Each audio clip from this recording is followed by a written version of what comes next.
I never thought I'd be the kind of man who'd track his wife's phone. 5 years of marriage, and we'd built something I thought was solid. We met through mutual friends at a barbecue, one of those easy connections where conversation flowed like we'd known each other for years. 6 months later, I proposed. It felt right. No games, no drama, just two people who fit together. Or so I thought. Emma had quit her marketing job after we got married, said she wanted to focus on starting an online boutique. The business never quite materialized, but I didn't mind carrying the financial load. My construction management company was doing well, and I liked the idea of her being home when I got back from long days on job sites. We'd been talking about kids lately, casually mentioning names we liked, imagining what our life would look like with little feet running around. That Tuesday evening started like any other. I pulled into our driveway at 6:15, tired but satisfied after overseeing the final walkthrough on a commercial renovation. The house was quiet when I walked in, which wasn't unusual. Emma often took afternoon naps or got lost in her phone, scrolling through social media for business inspiration that never seemed to lead anywhere. My phone buzzed as I was loosening my work boots. "Hey, honey," her voice was bright, slightly breathless through the speaker. "I'm going to be late tonight. Andrew finally found a place and needs help moving. You know how he is, probably waited until the last minute to pack anything." I switched the phone to speaker and walked to the kitchen. "Oh, that's great. Where'd he end up finding something?" I asked. "Some townhouse across town. Nothing fancy, but it'll be good for him to get out of that apartment. The landlord was driving him crazy," she replied. "Want me to come help? I could grab the truck," and I offered. No, he's got plenty of hands already. His work buddies are there. Just heat up the leftover lasagna, okay? I should be home around 10, she interrupted. "All right, tell Andrew I said congrats on the new place," I responded. "Will do, love you," she said. "Love you too," I answered. The line went dead and I stood there staring at the phone. Something felt off. It took me a moment to place what was bothering me. 2 weeks ago at my in-laws' anniversary barbecue, Andrew had spent 20 minutes complaining about his landlord, the guy who kept raising the rent, the broken dishwasher that took a month to fix, the neighbor's dog that wouldn't stop barking. But he'd never mentioned moving. In fact, when my father-in-law had suggested he start looking for a new place, Andrew had laughed and said he was too lazy to deal with the hassle. I tried to shake the feeling. Maybe he'd been looking quietly. Maybe something had happened since then that forced his hand. But the more I thought about it, the more wrong it felt. Andrew wasn't the type to keep secrets, especially about something as big as moving. I lasted 10 minutes before I picked up my phone and dialed his number. "Hey man, what's up?" Andrew sounded relaxed, the TV playing in the background.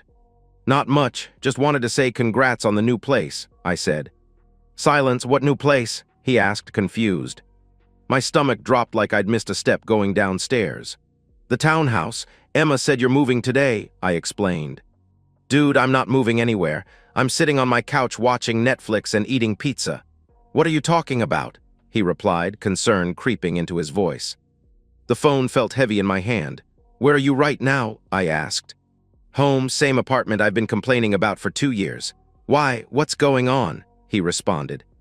I could hear the worry in his voice, but my mind was already racing ahead, calculating. "I need you to get in your car and meet me. Right now," I said. "What, why?" he asked. "I'll explain on the way. Meet me at the Shell station off exit 34. How fast can you get there?" I said. 20 minutes if I leave right now, but," he started. "Leave right now," I interrupted. I was already grabbing my keys. What? My hands were steady on the steering wheel, but my mind was spinning like a drill bit. 20 minutes of highway stretched ahead before I'd reach Andrew, and every mile felt like an hour. I kept replaying the phone call, searching for something I'd missed, some innocent explanation for why my wife had lied to my face. The phone rang through my truck speakers. "Andrew." "All right, I'm in the car. You want to tell me what the hell is going on?" he asked. I laid it out for him, clinical and direct. The call about helping him move. The townhouse he knew nothing about. The certainty in her voice when she'd told me she'd be home around 10. Andrew was quiet for a long moment. Jesus, are you sure she said my name specifically?" he finally asked. "She said you finally found a place and needed help moving. Your work buddies were helping. She knew exactly what she was talking about," I replied. "My work buddies don't even know where I live," he said grimly. The highway lights streamed past my windshield in yellow blurs. "I know this sounds crazy, but," I started. It doesn't sound crazy. It sounds like Emma's lying. Question is why, he interrupted. That was the question, wasn't it? I'd never had reason to doubt her before. Sure, our marriage wasn't perfect. Whose was? But we didn't fight, didn't have trust issues. She'd never given me cause for suspicion, which somehow made this worse. If I couldn't trust my own instincts about the person I shared a bed with, what could I trust?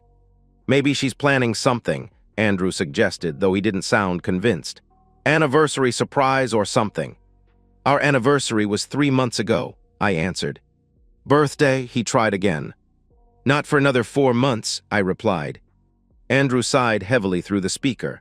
Okay, so probably not a surprise party. The Shell station came into view, harsh fluorescent lights cutting through the darkness. Andrew was already there, leaning against his Honda Civic, arms crossed. Even from a distance, I could see the tension in his posture. This wasn't his sister playing games anymore. This was his brother-in-law asking for help with something that might destroy his family. I pulled up next to him and rolled down my window. You ready for this? I asked. Ready for what exactly? What's the plan? He responded, walking closer. I held up my phone. Find my friends. We linked our phones a couple years ago after that hiking trip when I got separated from the group, I explained. Andrew's expression darkened. You're going to track her, he said. She lied about where she was. She used your name to cover for wherever she really is. I pulled up the app, my thumb hovering over her contact. Whatever we find, we deal with it, but I need to know, I said. And if she's, he started, then stopped. If she's what? I pressed. If she's with someone else, he finally asked. The question hung in the air between us like smoke. I'd been dancing around it for the last 30 miles, but Andrew had said it out loud. The possibility that my wife wasn't helping anyone move, that she was somewhere else entirely, with someone else entirely. Then I need to know that too, I answered. I tapped her name. The app loaded and a blue dot appeared on the map. Not at Andrew's apartment complex. Not at any moving truck rental place. The location showed a residential street I didn't recognize about 25 minutes from here. Andrew leaned through my window to look at the screen. Maplewood Drive, you know anyone over there? He asked. I stared at the dot, perfectly still, not moving. She'd been there for a while. No, I said. Could be a friend's place. Could be she's actually helping someone move and just got the details wrong about who, he suggested, though we both knew he was grasping. Let's find out, I said. Andrew nodded and walked back to his car. I plugged the address into my GPS and pulled out of the station. 25 minutes to whatever was waiting for us at that blue dot. 25 minutes to find out if my marriage was a lie. The drive was hypnotic, dark roads, sparse traffic, the GPS voice calmly directing me toward what might be the end of everything I thought I knew. Andrew followed behind me, his headlights steady in my rearview mirror. Whatever we found, I wouldn't face it alone. As we turned onto Maplewood Drive, a quiet residential street lined with modest single-family homes, I saw it immediately. Emma's white Honda Accord, parked in the driveway of a small ranch house like it belonged there. Like she'd been there before. What? I sat in my truck for 30 seconds, staring at my wife's car. It looked so ordinary sitting there, so innocent. Just a white sedan in a driveway. But seeing it felt like a punch to the chest, confirmation of something I wasn't ready to accept. Andrew pulled up behind me and got out first. His face was hard, the easygoing brother-in-law replaced by someone I'd only seen glimpses of, the Marine who'd done 2 tours before settling into civilian life. He walked up to my window. That's her car, he said grimly. Yeah, I replied. You want to call her first, give her a chance to explain, he asked. I considered it for about 3 seconds. Explain what? That she's not where she said she'd be? That she lied about what she was doing? I shook my head. No, if there's an innocent explanation, we'll find out when we knock. And if there isn't, he pressed. I got out of the truck, then we'll find that out too. The house was small, probably built in the 70s, with a neat front lawn and warm light glowing through sheer curtains. It looked like the kind of place where young couples started families, where kids rode bikes in the driveway and neighbors borrowed cups of sugar. It looked normal, safe. The kind of place where married women helped friends move furniture, not the kind of place where they destroyed their marriages. Andrew and I walked up the front path together. My heart was pounding now, but my mind felt crystal clear. Whatever was behind that door, I was going to face it head-on. Andrew raised his hand to knock, then paused. "You sure about this?" he asked. "Do it," I answered. 3 sharp knocks echoed through the quiet evening. We heard movement inside, footsteps, then a man's voice saying something I couldn't make out. The voice was unfamiliar, casual, like he was calling to someone in another room. The door opened. A man stood there, probably mid-30s, average height, wearing a gray terracloth robe and nothing else that I could see. His hair was damp, like he'd just gotten out of the shower. He looked at us with mild confusion, the expression of someone interrupted during a relaxing evening at home. "Can I help you?" he asked politely, though slightly annoyed.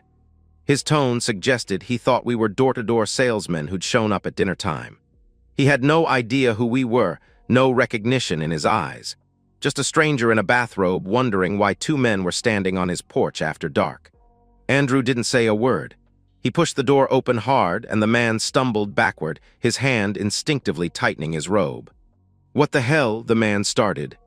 I stepped inside behind Andrew, and the small entryway opened into a living room that made my chest tighten.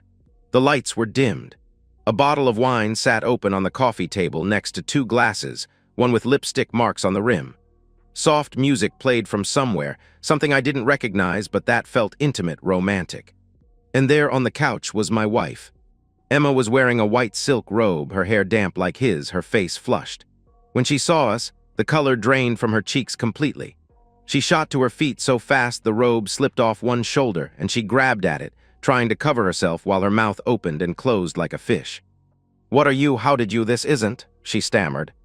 The man in the gray robe stepped between us and Emma, his confusion turning to anger. "Who the hell are you people? You can't just barge in here. I'm calling the police," he threatened. Andrew grabbed him by the front of his robe and slammed him back against the wall. "Go ahead and call them. Tell them you're sleeping with another man's wife," he snarled. I moved toward Emma, my eyes locked on her face. She was backing up, hands raised like I was going to hit her. The fear in her eyes should have stopped me, should have made me feel something other than this cold rage building in my chest. "It's not what it looks like," she said, the words tumbling out in a panic. "This is just, I can explain, it's not what you think." "Just what?" My voice sounded strange to me, too calm, too controlled. "Just having a glass of wine in your underwear with a man I've never met," I asked. "You followed me," her voice cracked, and I realized she was crying now. "You tracked my phone, you brought my brother here, how could you do that?" she accused. The accusation hit me like a slap. She was angry at me. Standing there in another man's house, wearing nothing but a robe, and she was angry at me for finding her. "I called Andrew to congratulate him on his new place," I said, stepping closer. She flinched. Imagine my surprise when he told me he wasn't moving. The man against the wall tried to push Andrew off. "Get your hands off me, you psycho. This is my house. You're trespassing," he protested. Andrew hit him, once hard, across the jaw. The man went down to his knees and Andrew stood over him. "Your house, your rules, right? Well, that's my sister, and that's my brother-in-law, so now it's my rules," he growled. Emma was sobbing now, mascara running down her cheeks in black streams. "You don't understand, you're never home, you don't see me anymore. I was lonely. This just happened, it wasn't planned," she pleaded. "How long?" I asked coldly. "What?" she replied. "How long has this just been happening?" I pressed. She hesitated, and I knew the answer before she said it. "A few months," she whispered. A few months, not a moment of weakness, not a mistake. Months of planning, lying, sneaking around. Months of looking me in the eye every morning and every night while she lived a double life. The man on the floor was groaning, holding his jaw, blood seeping between his fingers. He looked up at Andrew. "I didn't know she was married," he said desperately. Andrew and I both turned to look at Emma. Her face went white again. "I told him I was separated," she whispered. "I said we were getting divorced." That broke something in me, not just the affair, not just the lying, but the calculated nature of it. She'd been planning for this, setting up her next relationship while still sharing my bed. She'd been auditioning my replacement. The man struggled to his feet, using the wall for support. "Is this true? Are you not Getty?" "NG divorced?" he asked Emma. Emma looked between us, trapped. "It's complicated," she said weakly. "It's not complicated," I said. "We're married, we live together, we sleep in the same bed every night. She told you we were separated so you'd feel better about sleeping with her." The man's face changed, reality settling in. "Jesus Christ, Emma, you told me," he started. "Shut up," she screamed at him, then whirled on me. "You want to know the truth? Fine. Yes, I've been seeing Todd. Yes, I lied about it, but you drove me to this. You're never home, you don't talk to me, you don't see me anymore. I felt invisible. I stared at her, this woman I'd promised to love and honor, and felt nothing but cold disgust. Pack your things. You have 3 days, I said. You can't just, she started. 3 days. After that, whatever's left goes to Goodwill, I interrupted. I turned to Andrew. Let's go. As we walked toward the door, Emma grabbed my arm. Please, we can work this out. I'll end it with him. We can go to counseling. I'll do anything, she begged. I looked down at her hand on my sleeve, then at her tear-stained face. You already did everything. This is the result, I replied. We left her standing in that living room, crying, while Todd held a dish rag to his bleeding nose. I didn't look back. What? I didn't go home that night. The thought of sleeping in the bed where Emma had lied to me for months made my skin crawl. Instead, I checked into a highway motel, the kind of place with thin walls and scratchy sheets that rented rooms by the hour. I sat on the edge of the bed for 2 hours, staring at the faded wallpaper, my mind completely blank. My phone buzzed constantly. Text after text from Emma, each one more desperate than the last. I'm sorry, we can fix this. Please come home, I love you, it meant nothing. I turned the phone face down and tried to sleep. By 7 a.m., I was making phone calls. Hartwell and Associates Family Law, how can I help you? The receptionist answered. I need to see someone today about a divorce. It's urgent, I said. I can get you in with Miss Hartwell at 9 a.m. if you're available, she replied. I'll be there, I confirmed. Madeline Hartwell was exactly what I needed. A woman in her 50s with steel gray hair and eyes that had seen every possible way marriages could implode. Her office walls were lined with law books and framed certifications, but no family photos. This was someone who understood that love stories often ended in litigation. I told her everything. The lie about Andrew, the tracking, the confrontation, Emma's admission that the affair had been going on for months. Ms. Hartwell took notes without judgment, occasionally asking clarifying questions about timelines and assets. In this state, adultery affects both asset division and potential alimony, she said when I finished. But you'll need documentation if you want to pursue a fault-based divorce. Do you have any proof beyond what you witnessed? Not yet, I replied. Then we need to get some, quickly before she has a chance to cover her tracks, she advised. That afternoon, while Emma left increasingly frantic voicemails, I went home with a purpose. She was staying at her mother's. I'd heard that much from one of her messages, which gave me time to search without interruption. Her laptop was still on the kitchen table where she'd left it, password protected but not encrypted. She'd always been careless about security, using the same password for everything, our wedding date. Within an hour, I had screenshots of months of text messages with Todd, explicit photos they'd exchanged, and email chains discussing weekend getaways I'd never known about. But the financial records were what really made my blood boil. Our joint credit card showed charges I didn't recognize, dinners at expensive restaurants while I was working late, hotel rooms during my business trips, lingerie purchases from stores she'd never shopped at for me. She'd been funding her affair with our money, making me an unwitting accomplice in my own betrayal. I documented everything. Screenshots, printed statements, receipts. By the time I was done, I had enough evidence to crucify her in court.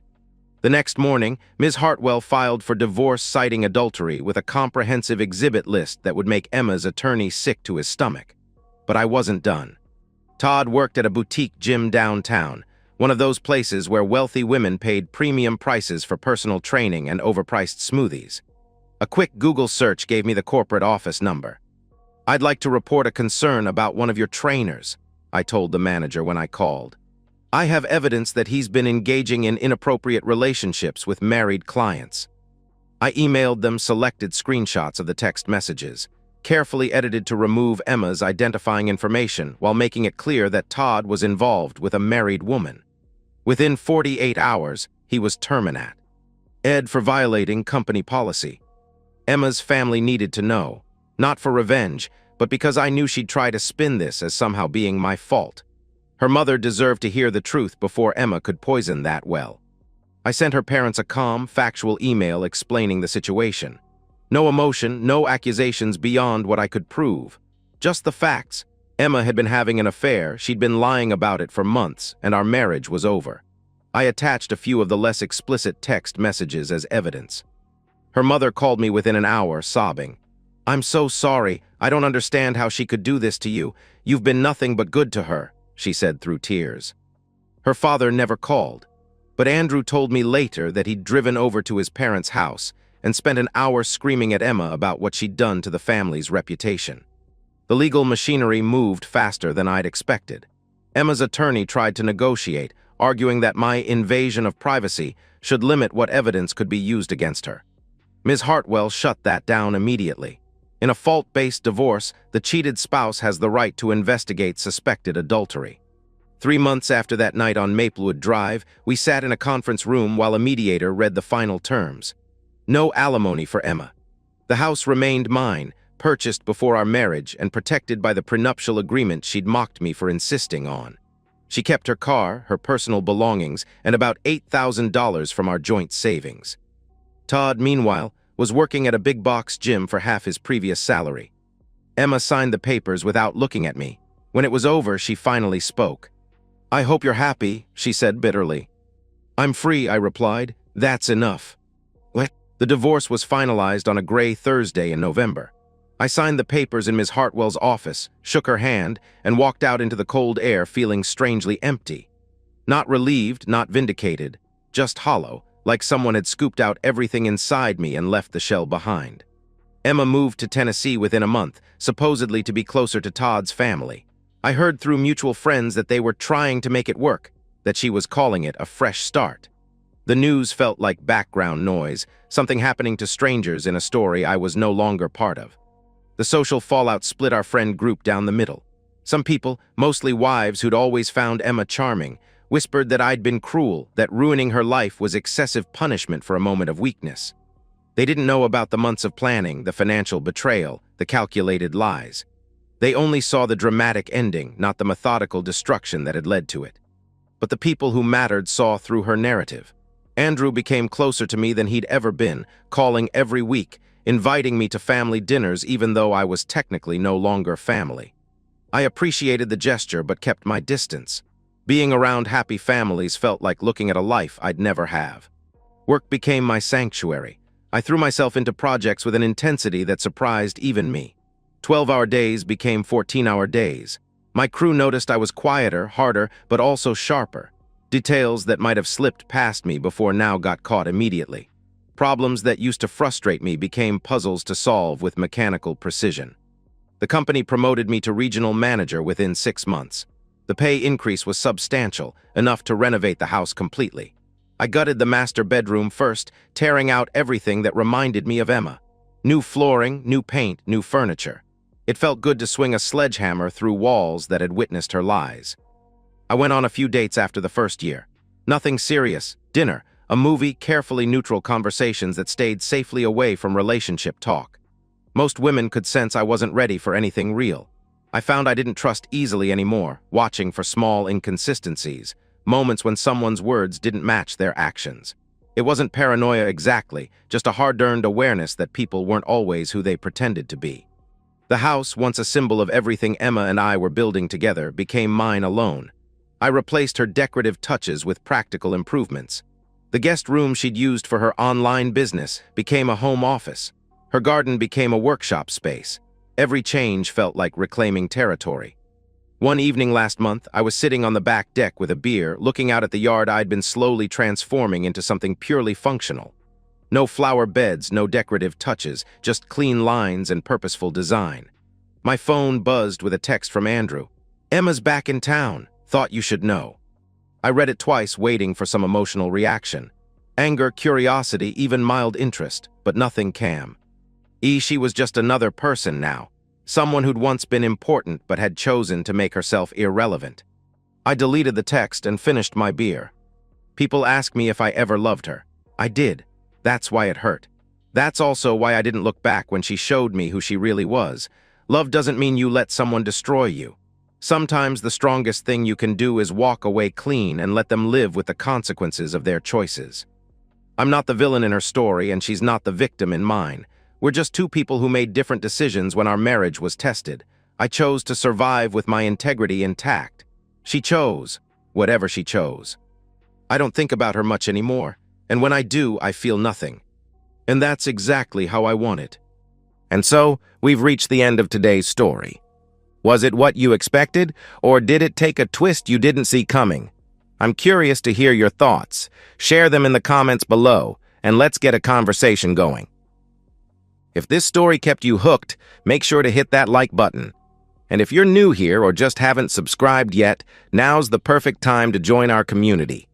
I bring you fresh, captivating stories every day, so click that subscribe button and turn on notifications so you never miss out. Thanks for watching, and I'll see you in the next one.